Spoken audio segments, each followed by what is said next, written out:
Sveiki, malonu čia tiek matyti daug žmonių. Šiai dienai aš papasakosiu Jums apie saulės panaudojimą pastatuose, daugiau orientuosiuosi į pramoninius pastatus, kuriuos Jūs irgi turbūt projektuojat.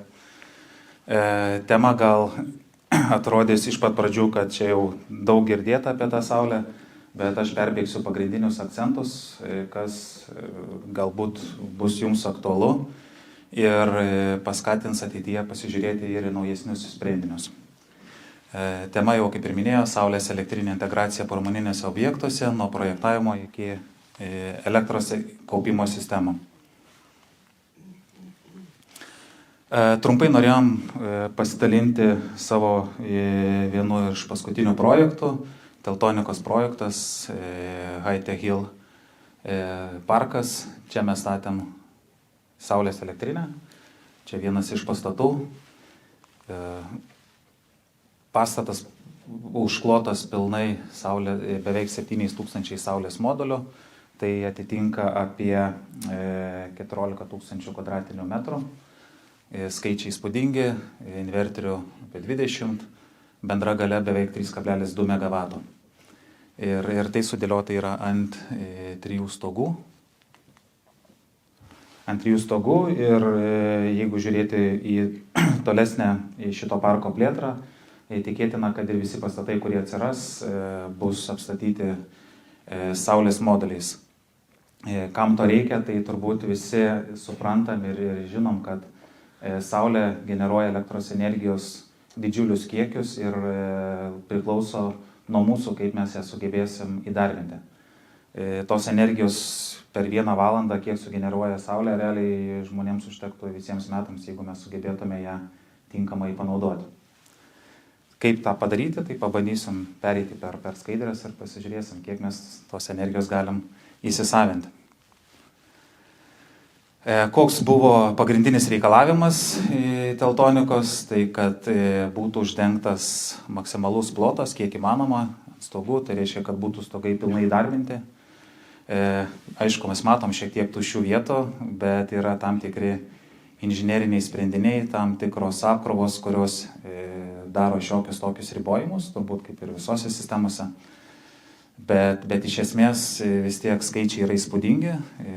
Toliau buvo didelis dėmesys kreipiamas į saugumą, nes vis dėlto dedam ant stogo pakankamai didelės galios saulės elektrinę, kur didelės srovės įtampos ir buvo keliami saugumo pakankamai dideli reikalavimai. Taip pat ant stogo uždėta nemažai svorio, vienas saulės modulis apie 20 kg, tokių modulių 7000. Tai vėl atsiranda didelis svoriai, į ką turėjom irgi atsižvelgti, dėliodami saulės modulio ant stogo. Na ir kitas įdomus momentas buvo, kad pastato statybos metu mes šitas saulės elektrinės visus kabeliažus, visą projektą integravom kartu į BIM sistemą. Tai reiškia, dirbdami skirtingų sričių specialistai galėjo matyti, kur kokios komunikacijos yra ir išvengti kažkokių tai klaidų. Ir tai palengvino darbą visoms skirtingiems rangovams. Toliau perbėgsiu per 4 pagrindinės dalis trumpai. Čia aš taip gal nesidetalizavau į labai smulkmenas, nes tai nėra energetikų konferencija, bet daugiau gal suakcentuosiu į kas jums būtų aktualu. Tai projektavimas ir optimizavimas. Saulės moduliai išdėstyti ant stogo buvo rytai vakarai kryptimi, tai jeigu mes čia pačioje turėtume pietus, tai vienas saulės modulis žiūri į vakarus, kitas į rytus.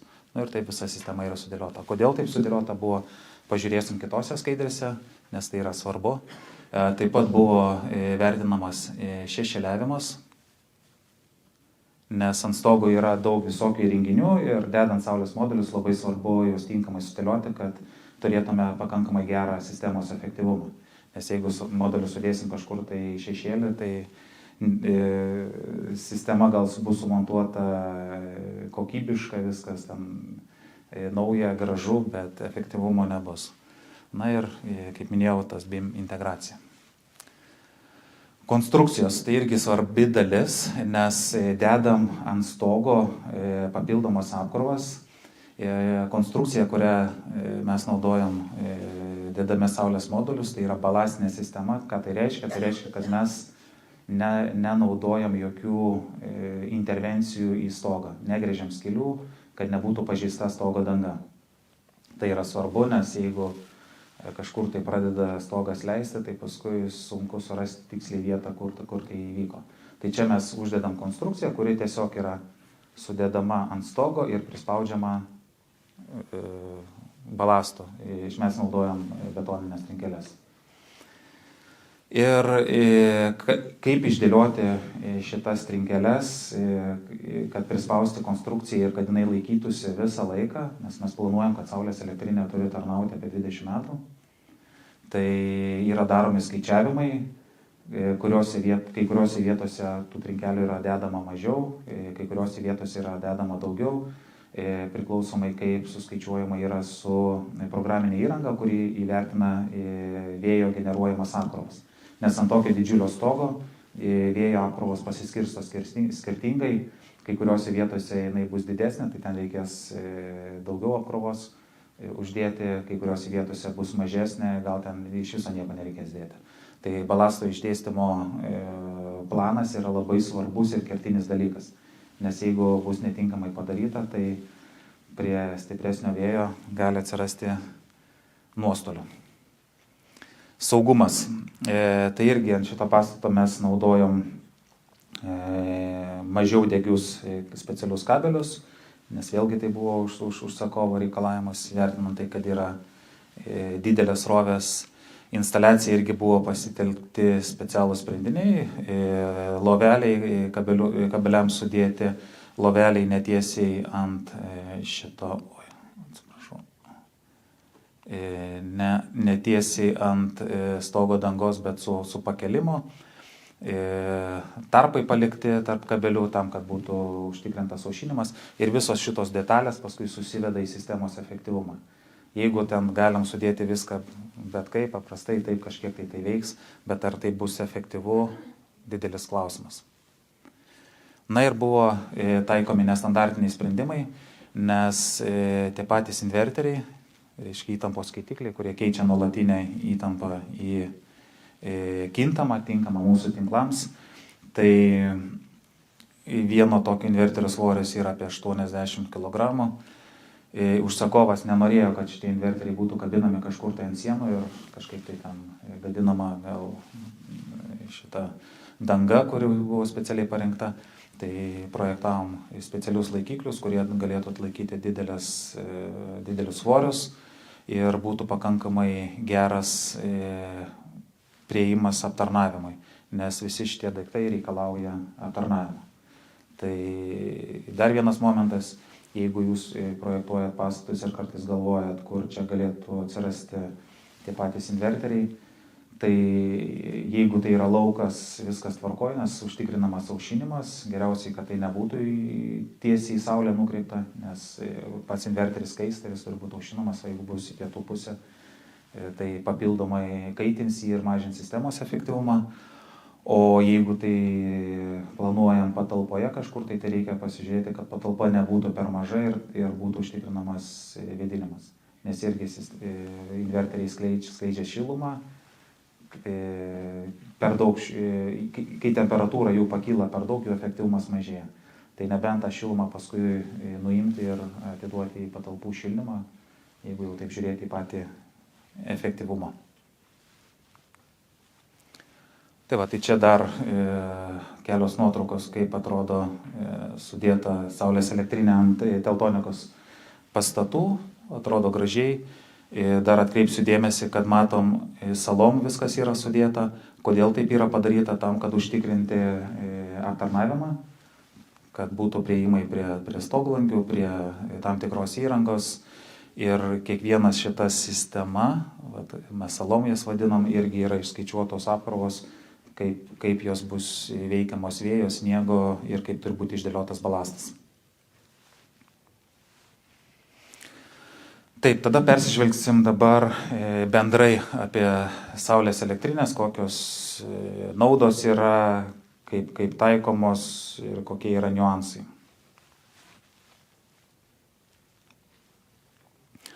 Tai pradėkime nuo saulės elektrinio ant stogų, nes tai dažniausiai daroma pramonės įmonėse, nes jos daugiausiai ir turi stogų, žemės dažnai būna mažokai. Tai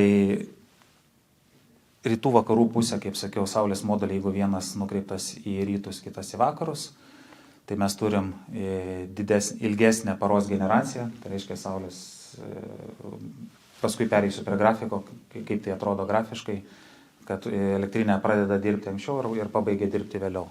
Taip pat, jeigu žiūrėti į kvadratinį metrą, yra sutalpinama daugiau, negu būtų sistema sudėta į pietų pusę. Nes kai dedam į pietų pusę, turi būti palikamas pakankamai didelis tarpas tam, kad nešešėliuotų šitą eilė sekančios eilės. Nes jeigu bus šešėliuojama, tai vėl tada mes prarandame efektyvumą. O pietų, jeigu saulės moduliai nukreipti yra į pietų pusę, tai mes turim didesnę generaciją. Bet atsiranda kiti niuansai, kuriuos irgi dabar tuoj peržvelgsim. Tai vėl gali kilti klausimas, tai į rytus vis dėlto dedam tos rytus vakarus ar į pietus. Tai kiekviena įmonė turėtų pasirinkti pagal savo specifiką. Tai jeigu mes naudojam rytų vakarų sistemą, vienas instaliuotas kilovatas, 1 kilovatas šiai dienai yra, galim sakyti, 2 moduliai. 2 moduliai gamina 890 kWh per metus. Toks yra gamybos produktyvumas. Ir tokia sistema vidutiniškai sugeneruoja apie 18 kg į kvadratinį metrą tokį svorį. Jeigu mes kalbam apie pietinę pusę, tai turim gamybą didesnę apie 10-12%, bet svorį irgi turim didesnį, apie 25 kg į kvadratinį metrą. Ar čia yra daug ar nedaug, tai vėl čia projektavimo metu jau konstruktorius įvertina sniego apkrovas, kurios yra ženkliai didesnės, bet turi būti numatyta ir papildoma apkrova saulės elektriniai. Taip, tai dabar pasižiūrėsim, kaip atrodo elektros generacija, jeigu turim pietinę sistemą, kur saulės modulis yra nukreiptas grynai į pietus. Čia labai tokia struktūrinė, tik vizualinė schema, kad būtų lengviau suprasti. Tai mes čia turim 12 nakties, iki 12 nakties. Saulės elektrinė negamina, kai pradeda ryte kilti saulė, apšvietimas didėja, elektros generacija didėja. Ir piką mes pasiekėm apie 12 valandą. Ir tada vėl idealiuoju atveju mažėja, kol ateina vakaras ir saulės elektrinė nebegamina. Tada kas atsitinka, jeigu mes naudojam rytai vakarai sistemą? Tada gaunasi taip, kad elektrinė pradeda dirbti anksčiau, todėl kad dalis modulių yra nukreipta į rytus ir saulė kildama jau pradeda apšviesti šitos saulės modulius ir dėl to elektrinė pradeda gaminti anksčiau. Bet 12 valandą mes neturim tokio ryškaus maksimumo, jisai yra labiau išplitęs. Dėl ko? Dėl to, kad mes neturim saulės modulių nukreiptų tiesiai į pietų pusę. Tai tada turim tokį išplitusi grafiką. Ir plotas, kurį po morkovo liniją, jeigu nubrėžti, ir po mėlyną, turėtų skirtis apie 10%. Kaip sakiau, nes tai gamina į pietų pusę nukreipti moduliai šiek tiek daugiau. Bet ar reikia mums tokios didelės gamybos 12 valandą, tai va čia įmonė kiekviena turėtų pasižiūrėti pagal save. Jeigu jis nedirba, eina pietauti, tai turbūt tas pikas yra nereikalingas. Ir čia yra, kaip minėjau, kažkoks įmonės bazinis vartojimas, tai kurioje vietoje mes esam su šituo vartojimu, atitinkamai galim pasirinkti ir saulės elektrinę, kokia jinai turėtų būti, kad vis tiek mes eitume į maksimaliai suvartoti tą, ką pagamina saulės elektrinė. Jeigu kalbėti apie žeminės elektrinės, statomos ir tokios yra, aš vis tiek čia visą prezentaciją dėlioju daugiau į pramonės objektus. Šalia jų daug žemės dažnu atveju nebūna, bet kartais būna, kad pasistato ten kelių megavatų saulės elektrinė ir ant žemės.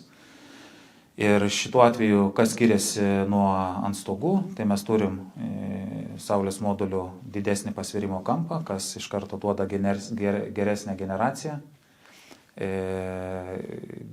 Prie didesnio efektyvumo prisideda ir aušinimas, nes geriau vėjas aušina tokius saulės modulius. Ir dažnai ant Žemės yra naudojami dvipusiai saulės moduliai, kurie gamina dalį elektros energijos iš vienos pusės ir iš kitos pusės. Tai dėl to ir gaunasi, kad bendra metinė generacija yra geresnė ant Žemės negu ant stogo. Na ir čia perbėgsim, pasižiūrėsim, tai vis dėlto turim skirtingus variantus, kur galim statyti saulės elektrinės ir kas yra efektyvu, kas yra mažiau efektyvu.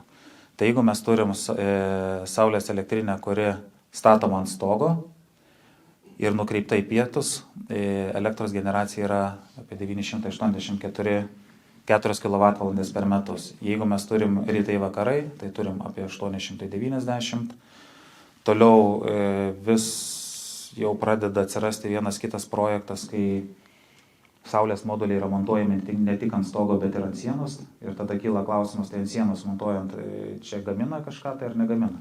Tai jeigu siena yra nukreipta į pietų pusę, tai tokia siena galėtų gaminti apie 812 kWh iš 1 kW.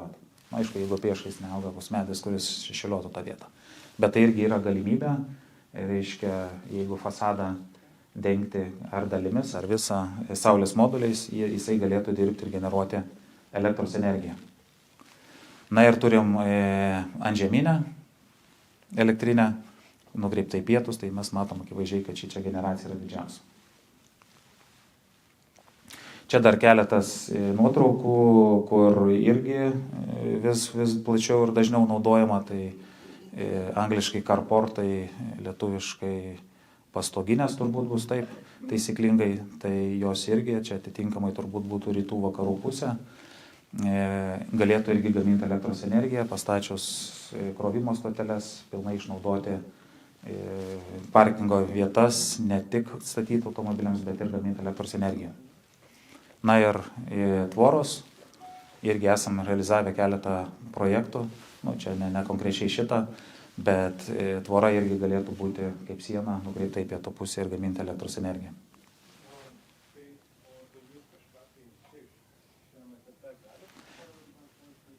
Taip, ir toliau techniniai pasirinkimai kokie yra, trumpai tai paminėsiu, labai detalės nelysiu.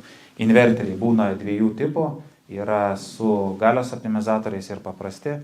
Kuo jie skiriasi, su galios optimizatoriais inverteriai jie stebi ir jums leidžia matyti, kaip dirba kiekvienas saulės modulis atskirai. Tai jeigu yra 7000 modulių, tai tokia sistema leisų matyti, kaip dirba kiekvienas saulės modulis. Jeigu tai yra be optimizatorių, stringinė sistema, tai tenais grupėmis mes matome apie 30 modulių vienoj grupiai ir matom, kaip dirba kiekviena šita grupė. Toliau, kas svarbu dėl konstrukcijų. Tai yra tipas, pasirinkti tipą pagal įmonės vartojimo profilį. Jeigu vartosim elektros momentiškai tiek, kad suvartos įmonė viską, ką pagamina netgi 12 valandą, tai galėtų būti ir į pietų pusę, aišku, atsižvelgti į apkrovas. Jeigu mums reikalingas vartojimas platesniam diapazone, nuo ankstyvaus ryto iki vėlyvaus vakaro, tai galėtų būti rytai vakarai sistema. Ir vėlgi toliau einant su saulės elektrinėm, žingsnis po žingsnio ir nenori mes turėsim įsidarbinti ir kaupiklius. Kaupikliai, elektros energijos kaupikliai, jie turi du parametrus - talpa ir galia. Jeigu mes kalbėjome apie saulės elektrinės, tai ten tik tais buvo pagamintas elektros kiekis, tai šičia mes turim du parametrus ir aš trumpai irgi pristatysiu, kodėl tai yra svarbu ir kuo tai gali pagelbėti. Angliškai Battery Energy Storage System, lietuviškai elektros energijos kaupimo sistema. Tai kada reikalingi šitie yra kaupikliai? Pradedam nuo vartojimo grafiko. Turim kažkokį vėl nuo 12 iki 12 vartojamas elektros vartojimas, jisai darbo valandomis padidėja, paskui darbo pabaiga sumažėja. Toliau, turim, turbūt jau visi girdėjom, kintamą elektros kainą iš Nord Poolo ir formuojasi biržoje du pikai. rytinis pikas, kada elektros kaina yra didžiausia, ir vakarinis, kada irgi yra kaina didžiausia. Dienos metu ta kaina sumažėja, dėl to, kad įsijungia daug saulės elektrinių, kurios pagamina nemažai elektros ir šita kaina krenta žemyn. Tai dabar turim saulės elektrinės generacijos grafiką, kaip ir anksčiau jau vaizdavau, nuo kažkur tai 6 iki 6 ir turim šitą pilkai pažymėtą vietą, tai yra čia perteklinė elektra. Nes matom, mėlyna linija tai yra tiek, kiek įmonė suvartoja, o čia yra pilka zona, kur yra gaminama daugiau negu suvartojama. Tai ką daryti dabar su šitą elektrą? Tai vienas iš variantų yra šitą elektros kiekį perkelti į kaupiklį ir kaupiklis galėtų šitą elektros energiją atiduoti jau šito momentu, kada saulės elektrinė gamina mažiau negu įmonės vartojimų poreikis yra. Ir tuo pačiu mes patenkam po aukščiausios kainos piko. Tai gaunasi, kad kaupiklis gali sugerti šitą elektros energiją, kuri yra pigi tuo momentu, ir atiduoti įmonėje atgal suvartojimui tada, kada ta elektra yra brangi. Tai čia atsiranda paprastas elektros perstumimas iš pigių į tada, kada yra elektra brangi. Tokiu būdu įmonė gali nemažai staupyti. Tai jeigu dar tai trumpai perbėgsiu esminės naudas, kurias sukuria kaupiklis, tai yra mažesnės elektros kainos. Tai kaip minėjau, galim pasikrauti pigią elektros energiją tada, kada jinai pigi, ir atiduoti įmonės suvartojimui tada, kada jinai brangi. Galima tą patį daryti ir žiemą, kai saulės elektrinė generuoja mažiau, nes tiesiog mažiau saulės, bet iš biržos kaupiklis gali pasikrauti naktį pigią elektros energiją ir atiduoti jį suvartojimui tada, kada įmonė reikia dienos metu. Toliau, galių pikų valdymas. Projektuojant pastatus visą laiką reikia sumatyti, tai kokia įvado galia bus reikalinga. Skaičiuojam ten pagal vartojimus, plius minus, tarkim paskaičiavom, kad reikia 100 kW. Tai dabar dedam rezervą ar nededam? Sakom, dedam. Kiek dedam? Dar 100 kW. Bet visi suprantam, kad už kiekvieną kilovatą paskui reikia mokėti abonentinį mokestį. Šiai dienai jis yra ten beveik 3 eurai per kilovatą. Tai kaupiklis galėtų kompensuoti dalį iš šitą įvado galios. Tai tarkim, jūs pasiliekat su 100 kW ir sakote, jeigu pas mane bus galios viršimai 20 kW, 30 kW, kaupiklis visą šitą dalį sudengs. Ir nereikės papildomų galių imti iš ESO. Čia yra svarbus momentas. Toliau, kaupiklis gali tarnauti kaip rezervinis maitinimo šaltinis. Dažnai dabar prie pastatų kaip rezervinį maitinimo šaltinį visi nusimato dizelinį generatorių. Bet kaupiklis gali pakeisti šitą technologiją. Aišku, tik tais reikia įsivertinti, kad kaupiklis gali tiekti elektros energiją tiek, kiek jis turi talpos savyje. Tai jeigu mes pasistatom kaupiklį 200 kWh, tarkim, talpos, tai turim įsivertinti savo vartojimą. Jeigu jis yra ten 50 kWh per valandą, tai tada 4 valandom turėsim rezervinį maitinimo šaltinį. Tai atitinkamai, kai projektuojamas ir užsiduodam savo uždavinį, kokio rezervinio maitinimo šaltinio mums reikia, laike, pusiai dienos, dienai, atitinkamai pagal tai galima ir sudėlioti kaupiklį. Pliusas, aptarnavimas yra lengvesnis, paprastesnis negu dizelinio generatoriaus, kuro nereikia piltis, švaresnė technologija, tai tų pliusų yra pakankamai daug. Toliau, dalyvavimas rinkose, biržose, tai kaupiklis, kaip jau minėjau, gali dalyvauti elektros pirkimo pardavimo biržoje, Nordpool'e, tai reiškia pigiai užsipirkti tada, kada jinais yra žemiausia kaina, ir atiduoti suvartojimui tada, kada elektros kaina tam tikrom valandom yra didžiausia. Ir tai jau yra padaryta automatiškai, nieko pačiam daryti nereikia, sistema pati, algoritmas yra parašytas, stebi kainas 24 valandas. Į priekį sudėlioja, kada kaupiklis turės pasikrauti, kada išsikrauti ir tokiu būdu atpiginti elektros savikainą vartotojui. Na ir čia, kam aktualu yra, gali veikti kaip reaktyvinės galios kompensavimo įrenginys. Jeigu generuojam arba vartojam reaktyvinę galią, tai šitą dalyką gali kaupiklis sukompensuoti ir taip taupyti irgi lėšas, nes už generavimą arba vartojimą reikia susimokėti. Čia keletas nuotraukų, kaip atrodo tie kaupikliai, tai čia trumpai pasakysiu, viena spintukė, 2 metrai aukštis, 1,20 m plotis, 1,20 m gylis, 1,20 m plotis, jisai talpina apie 250 kWh. Tai tokios 4 spintukės, tai yra 1 MWh. Vienos spintos svoris yra apie 4 tonos. Ir šita spinta yra pilnai jau su aušinimo sistema, lauke statoma, pakankamai tyli sistema. Tai va, čia irgi dar vienas pavyzdys, kurį esam pastatę. Kur statyti, dar irgi dažnai susiduriam su tokiu klausimu, ar viduje, ar lauke. Visos rekomendacijos yra statyti lauke, vis tiek tai yra didelės galios, didelės srovės, tai kad išvengti visokių bereikalingų rizikų, siūlom statyti lauke, išlaikyti atstumą nuo pastato, nedėti prie pat sienos ir palikti atstumus tokius, kad būtų patogu aptarnauti ir jeigu reikėtų pakeisti, kad būtų privažiavimas tokiai spintai išvežti, nes vis tiek jinai sveria apie 4 tonas. Ir dar vienas labai svarbus dalykas yra kaupiklis. Jeigu jisai neturės valdymo sistemos, iš principo jis yra kaip ir nereikalingas daiktas. Tai kaupiklis turi turėti valdymo sistemą, kuri pilnai atliks visas funkcijas, dėl ko jisai buvo statomas. Jeigu tai bus kaip rezervinis maitinimo šaltinis, taip. Jeigu tai bus kaip šitas reakcija į rinkos kainas, vėlgi jisai turi gebėti nuskaityti kainas į priekį ir sudėlioti algoritmą kaupikliui, ką daryti. Dar vienas svarbus momentas. Ar kaupiklis gali atlikti kelias funkcijas iš šitų, ar tik vieną funkciją? Taip, jisai gali atlikti kelias funkcijas. Tai iš karto tik tais reikėtų nusimatyti pačioj pradžioj.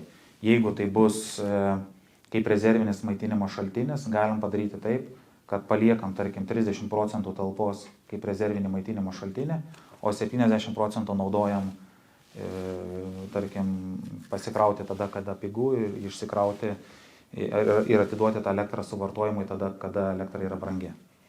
Tai tokius dalykus tikrai kaupiklis gali daryti. Tai jis yra toksai multifunkcinis daiktas. Ir pabaigai trumpai apie Teltonikos projektą pristatėm. Norėjom irgi pasidžiaugti, kad tokie projektai Lietuvoje yra vystomi. Ir energija, ant Teltonikos atveju, kaip šitas infrastruktūros dalis ir saulės šitas elektrinė, tai tik viena iš sudedamųjų dalių ir manau ateityje mes pamatysim dar ne vieną inovaciją šitam projekte. Tada projektavimas vėlgi, kad tai nėra vien tik tai stogas, aš jau paminėjau, kiek yra sudedamųjų dalių, į ką reikia atkreipti dėmesį. Tai yra ir kokią konstrukciją pasirinkti, rytai vakarai, ir susiderinti su vartojimo, nes vis tiek visas akcentas turi būti statant saulės elektrinės, kad gamintis tiek, kiek suvartojama. Dabar atidavimas į tinklą tam vadinamam pasaugojimui, jisai praktiškai yra naikinamas ir turim optimizuotis taip, kad ką pagaminam, tą suvartojam momentiškai. Na ir elektros energijos kaupiklių maksimalus panaudojimas savo sistemose. Ir trumpai, įmonė Energija Futura, dirbam keliose kryptyse. Tai pagrindinė, nuo kurios pradėjom, tai yra saulės elektrinės, projektavimas, montavimas, priežiūra, kaupikliai, lygiai taip pat, aukštos ir vidutinės įtampos infrastruktūra, jos statymas, projektavimas, na ir visų šitų sistemų priežiūra. Tai va, tiek norėjau papasakoti, tikiuosi buvo naudinga. Ačiū už dėmesį.